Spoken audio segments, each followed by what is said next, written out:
Hello everybody, it's the Historical Gamer once again, and today we're returning to Sid Meier's Gettysburg, the Day 1 scenario, fighting as the Union in an attempt to hang on to our defensive positions in and around Cemetery Hill and Cemetery Ridge. In the first episode, we were pushed off Hare Tavern and McPherson's Hill. In the second episode, we were driven from Cemetery Ridge all the way back to Cemetery Hill, and now we're hoping to maintain our control on this formidable ground around Culps Hill, Cemetery Hill, and Cemetery Ridge, the final defensive points for our line against the rebel onslaught.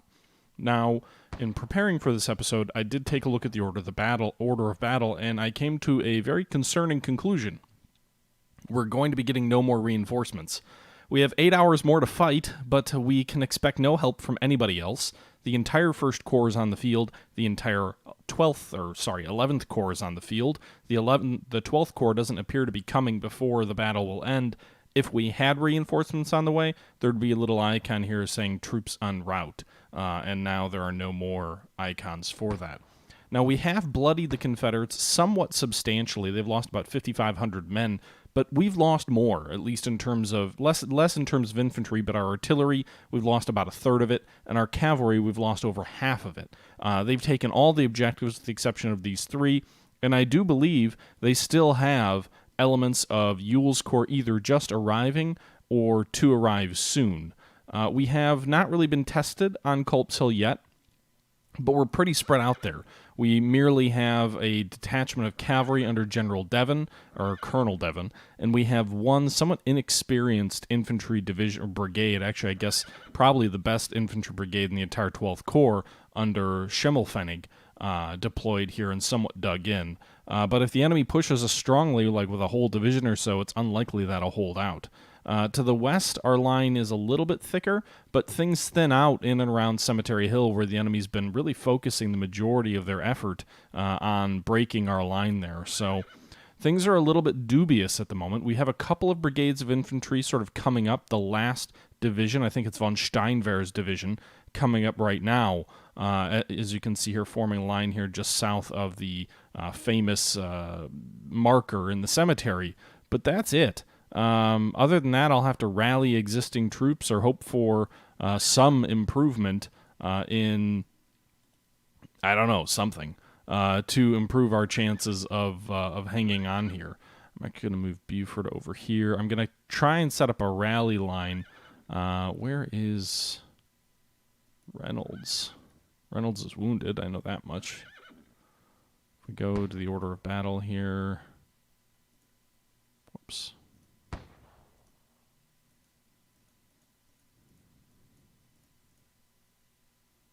Buford, Wadsworth, Reynolds. There he is. So Reynolds is wounded. That's what the parentheses there means. And I think that limits his rally ability, but I'm going to order him to rally anyway. And the enemy's focusing kind of all their troops in and around the Cemetery Hill region. Basically, it's a bit of a salient, and they're kind of hitting it from all sides with massed artillery. I think what I'm going to do here, actually, is I'm going to go ahead and bring Stone's brigade, which is kind of holding the flank over here, to try and knock out some of these Confederate guns that are posing somewhat problematic for us. Let's go ahead and slow things down to slow for now. Smith's brigade's coming up. Reporting, General. And Coster's brigade is coming up behind that. So Smith, we're going to advance here into the flank of Perrin, I guess. And then we're going to advance Coster's brigade here to the rear of Cemetery Hill here as support. We have quite a few generals around here, but not a lot of troops left around the cemetery. And you can see the enemy is pouring in reserves all over the map. Okay. So I'm going to bring Stone up here, hopefully to deal with these enemy batteries. Actually, let's bring Cutler up as well. There's a lone regiment of enemy skirmishers here in front of their artillery. You can see here by charging, all of their guns in the region are turning to bear on us. But these guys are in skirmish formation, so my hope is I can break them. Or not.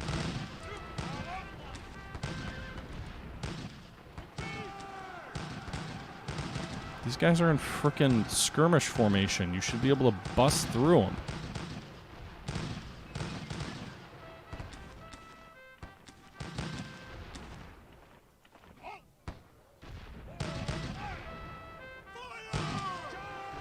Alright, the 143rd Pennsylvania is going to have to do it. If no one else will.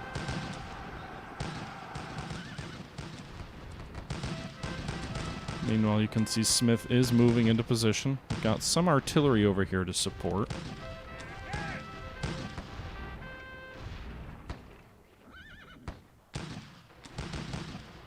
Alright.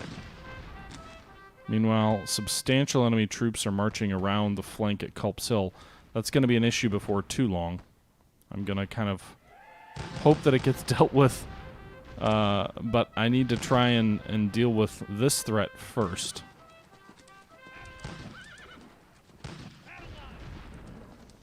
So Cutler's troops are elite, but they're also pretty tired. So we're going to go ahead and move these guys over this way. Looks like the 150th Pennsylvania has gained the attention of these rebel guns. Reporting, General. So we're going to try and move in quickly on them. You can see they're already starting to pack up and head out. They know the threat of charging infantry to capture large amounts of enemy guns. At least that'll bring those guns out of action as we kind of charge them out of position.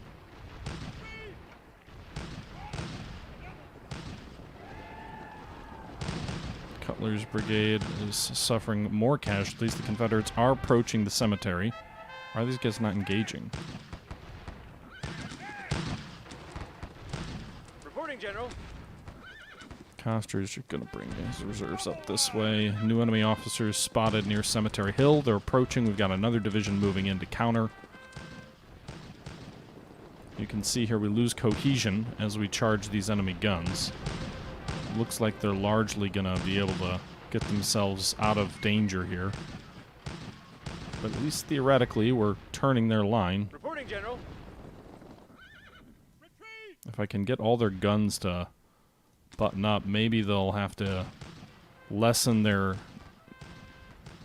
I don't know if impact is the right word, but lessen the amount of damage that they can do to us. 2 grand batteries are already running. So we're going to try and do the same thing to this massive gun battery. Reporting, General.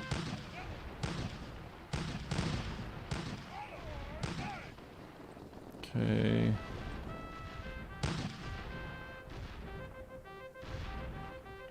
Problem is, this is a short-sighted strategy. We can only chase them so far.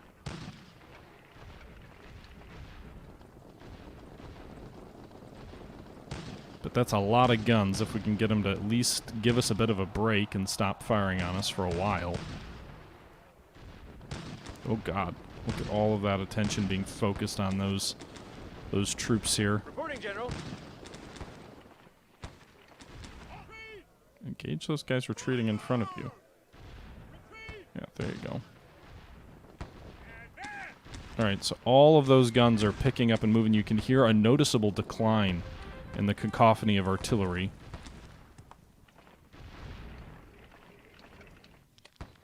So we're going to keep turning them.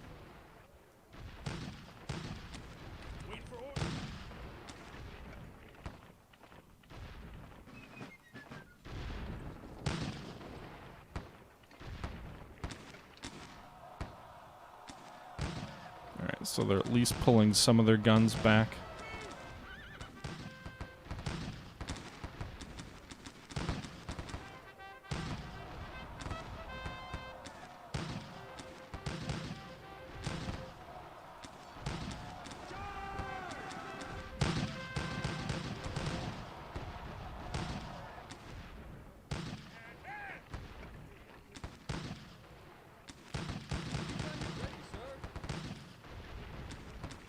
Be great if these guys could charge.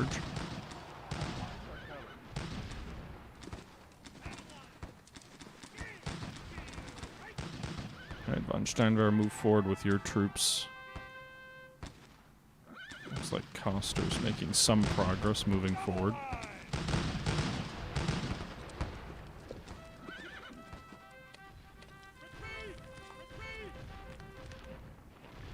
Okay.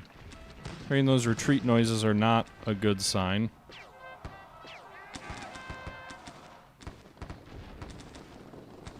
Can't do that, General.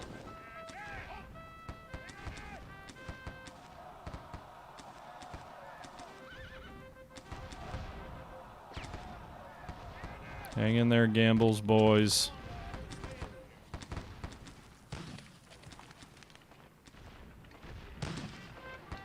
Feels like the computer uses troops in skirmish formation quite extensively. Stone's brigade just had one of its regiments that was charging all those guns routed. But again, I'm just trying to get those things. You can see some of them are opening back up. So 2 of Stone's regiments have routed. They didn't lose much in the way of casualties, though.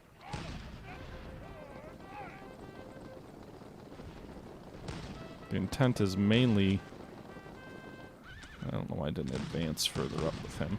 Is mainly to get the enemy to stop shooting their guns at us for just a little while.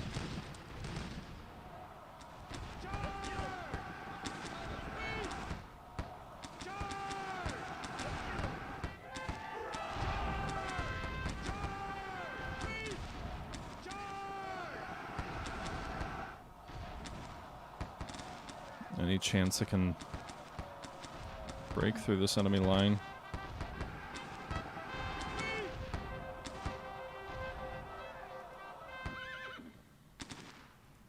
Just drive them back temporarily. Come on, guys. Alright, so those guns on the flank were driven back at least. Frankly, I'm fine if the enemy wants to focus just a little bit of their attention on one of our flanks. That's perfectly okay to me. They just want to put all their guns at like 1 or 2 small regiments that are not really central to my defense. I'm okay with that too. Okay, so we just lost Gamble's brigade, or a regiment of Gamble's routed. Again, we got this large battery over here to pack up and go home. And we've diverted the fire of all these guns around Gettysburg.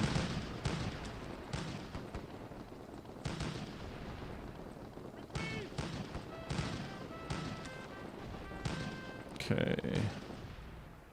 So really we gotta try and push forward here with some of these somewhat fresh troops.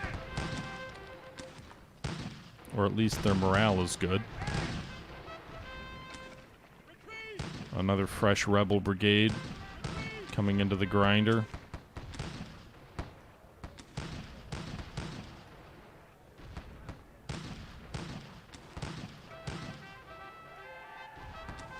Von Gleese's brigade, Cutler's brigade. Where's Von Gleese? Is he over here? Oh, shit. Well, the Culps Hill position just came unglued.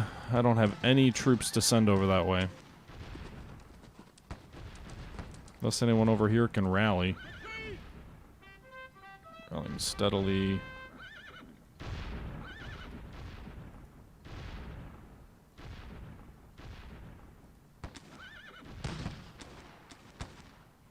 We don't actually have that many. Alright, so we retook Cemetery Hill. At least for a moment. Until we lose Culps Hill.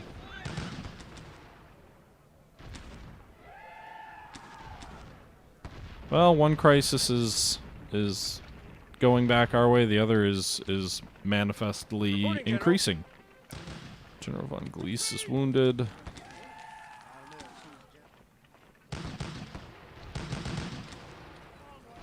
Keep up the pressure, boys. Keep it up.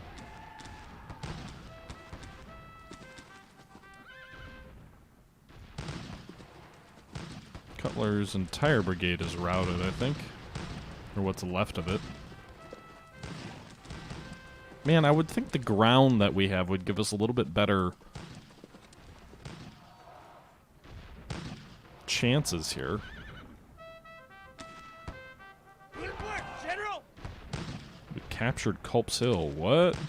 Oh, probably just because I advanced the what's left of the 6th New York back up toward the hill. That won't last. They're also breaking the center of our line, this little swale between Culps Hill and Cemetery Hill. Is this, it might be Stevenson's Knoll? I'm trying to remember the name of the ground. I was at Gettysburg a couple years ago, and they had big signs or whatever to what the ground was called, but I can't remember. The thing about the computer is it's much better. Oh my god, this is like an amazingly condensed battery.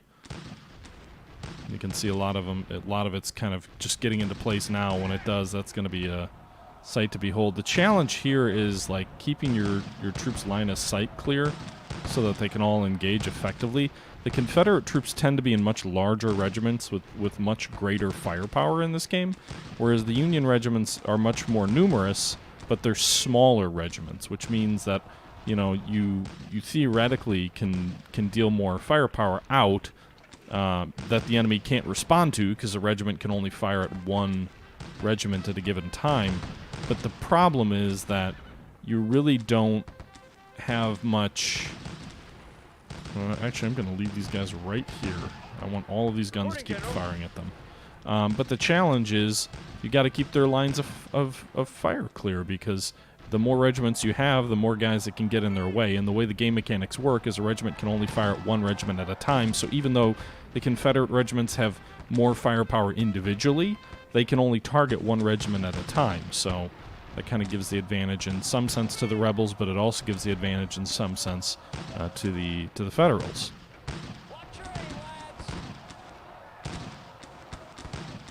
And here, in this scenario where you're massing your troops together, and you only need to keep a few regiments' field of fire open because they're all so big, I really think the advantage goes to the Confederates, whereas the Union have all these troops to jostle sort of between each other, and it's much more difficult to keep all those troops in action. You can see our right flank is coming unglued.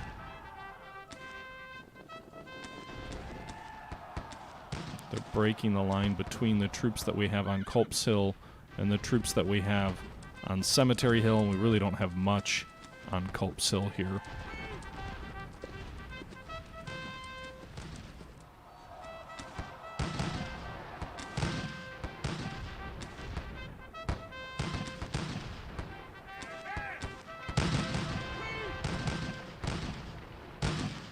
.470 green troops just fired a point-blank volley into the Rebs.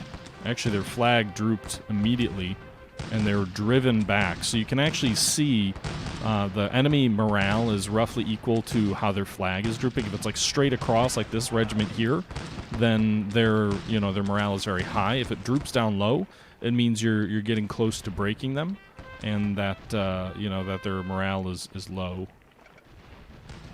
All right, so we just got a regiment back. The 13th, sorry, not these guys. 13th Massachusetts just rallied. Send them right back into the fray here, right between these two lines. Where are we at casualty-wise now? Anyway, 6,800 enemy casualties, 4,500 federal casualties in the infantry. And you can see here both these 1,000 victory point objectives are currently in the air. Neither side has total control over them. So the Confederates are winning, and they'll be winning by a lot more if they're able to take those objectives, which I do think they will. It's going to be borderline impossible here for me to, I think, at this point, for me to win this battle.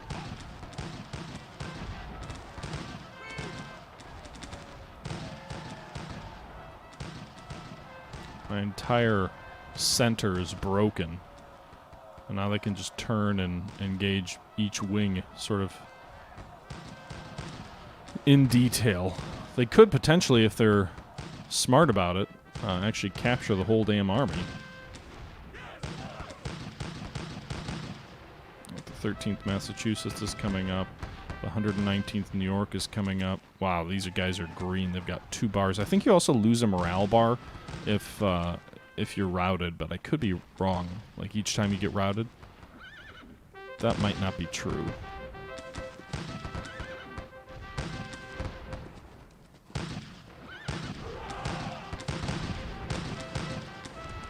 Alright, and when you get the hurrahs, by the way, it means that an enemy regiment has been routed. When they get the rebel yell, the yeah, then it means that one of your units has been routed. So we've got some additional troops are being rallied, so we're gonna kind of just throw them into the fire. Where the hell are they? Their flag goes away when they get routed, but it's very difficult to issue orders amongst that. So they did just take Culps Hill. You can see here our positions are not very good. I should have left my men in their defensive positions rather than charging them out. That was a big mistake. I don't think I would have held the hill, but I think I would have held on to it longer.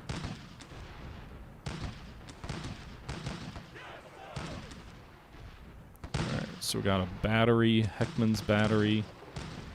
These boys are in Napoleons. We're going to move them over here and fire into the flank of these troops as they try and turn our lines. They're going to have to expose the side of their line, which is their flank.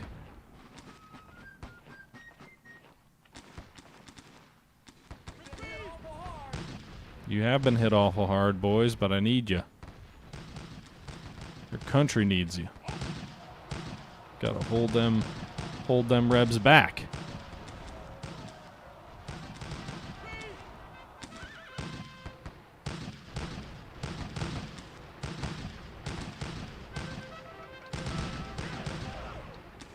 Another regiment is rallied.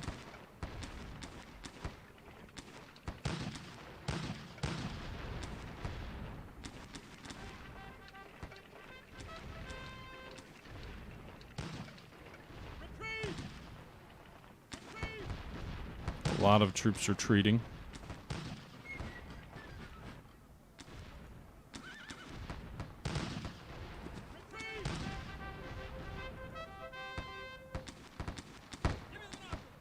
Good. They'll have a good line of sight there on the enemy there.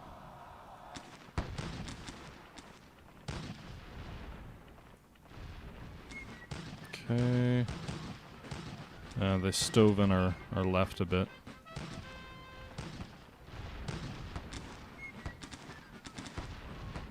So these guys do have a target, the 23rd North Carolina.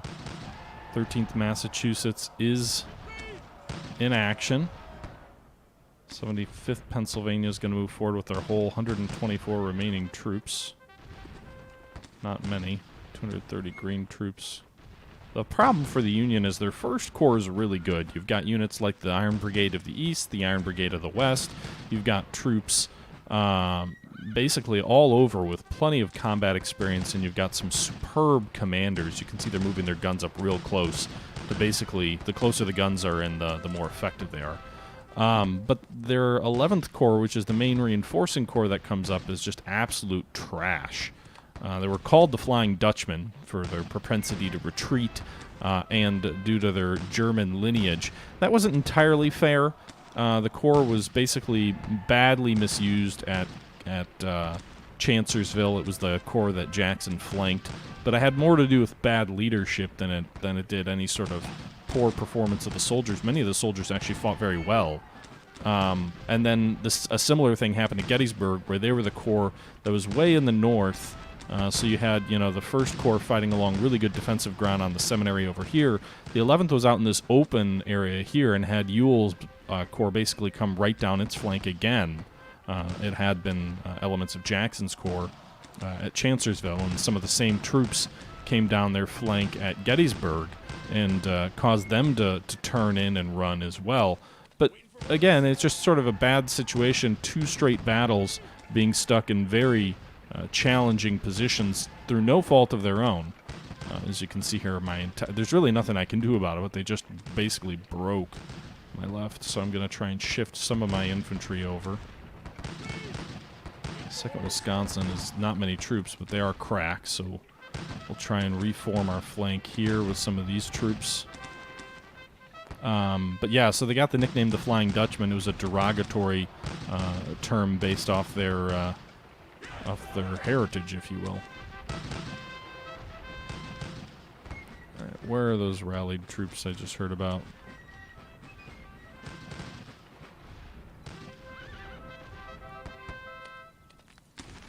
Regiment of Paul's Brigade.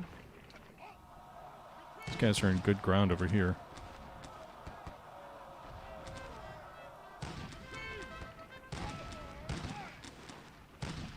Oh, this is Cutler's rallied regiment, a whole 94 troops.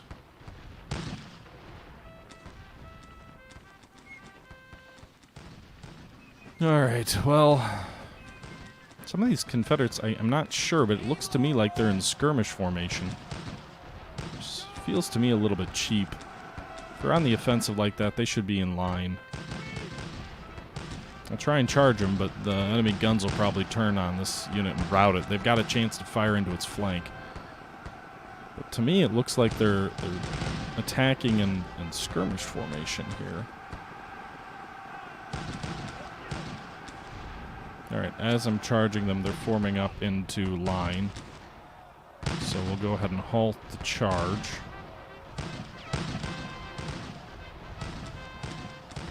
And engage them.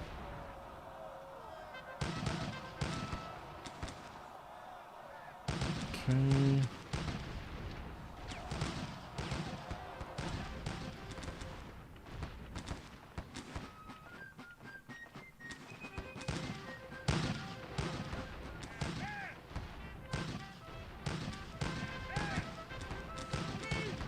Alright, so they drove back one regiment. They're engaging the next. We've got a lot of units retreating. I'm not quite sure where. Probably... Well, these guys are still fighting okay. They're blocked by this 82nd Indiana, who's in good ground and good defensive positions. Could be the troops over here.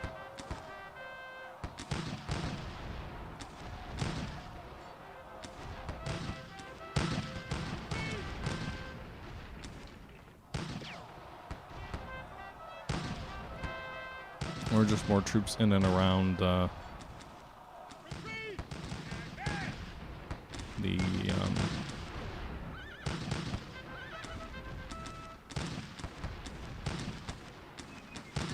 how about you halt and engage? You didn't lose anyone. You're basically on their flank.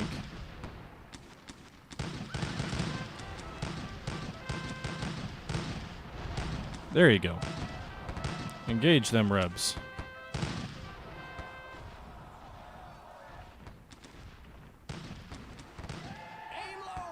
Alright. Another regiment routed.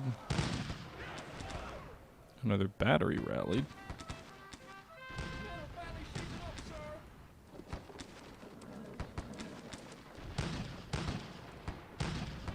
Yep, I get it. You're badly shaken up. That's fine. We're going to form a new battery over here near the McKnight place.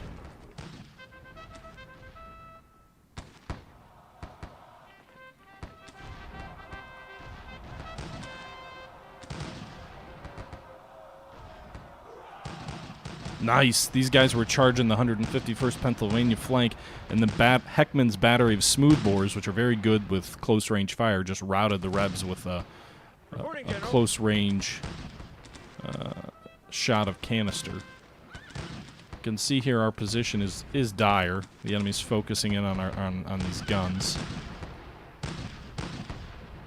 Hopefully the guns will do some damage.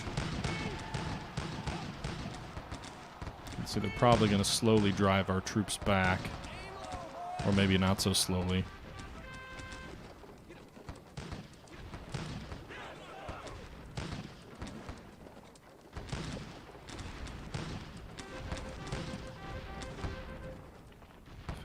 Pennsylvania's rallying. We're going to send them over here.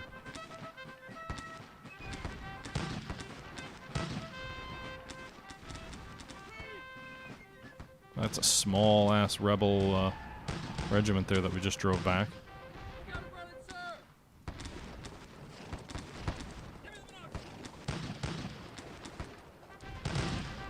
Unlimber your Napoleons and give them the canister, boys. Move up the 16th Maine over here.